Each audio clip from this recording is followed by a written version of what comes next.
Thoughts and seeds, what do they have in common? A thought starts with just one little speck, but it can grow into a really big plant, something very, very large and very different and diverse from where it started, much like a seed.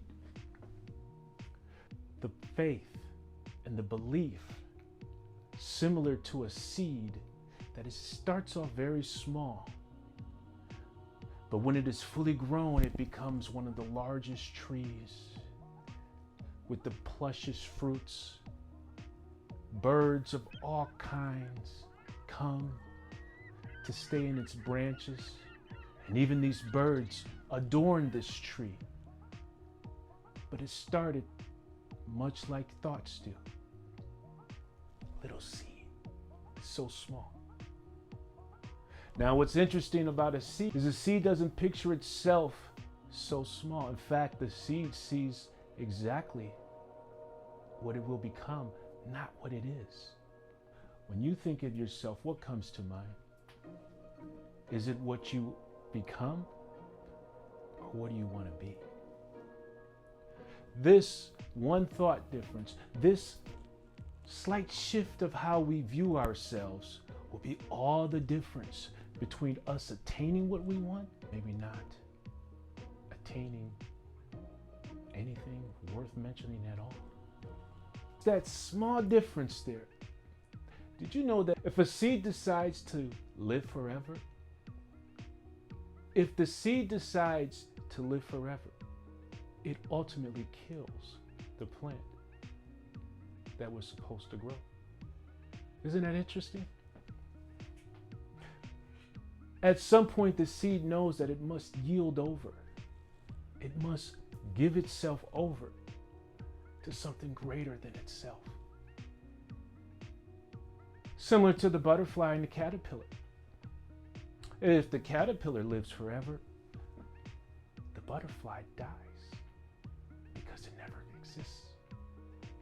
So in other words, the caterpillar chooses to give itself transformational being.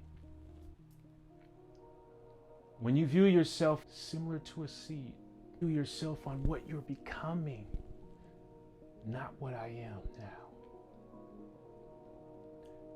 Be like a successful seed when you think of yourself.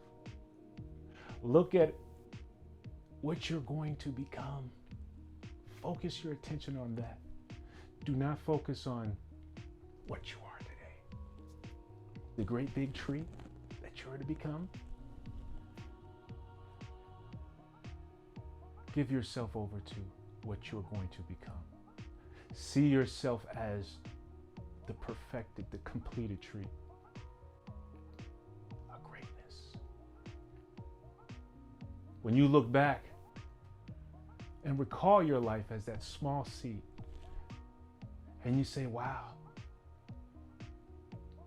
I can't believe I was that small. Because every time I looked in the mirror, I seen the tree. I never saw the seed. You ever wonder why the successful seeds make it, just like the successful thinkers do?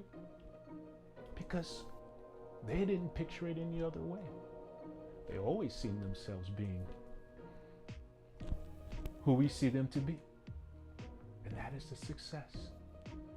Success is never final, and neither is failure. The difference between success and failure is one thing. And you know what that is? A frame of mind. That's all it is. That's literally it. It's a decision. If you decided that you failed, Henry Ford summed it up best. He says, whether you believe you can or you believe you can't, either way, you're absolutely right. See yourself as that great tree.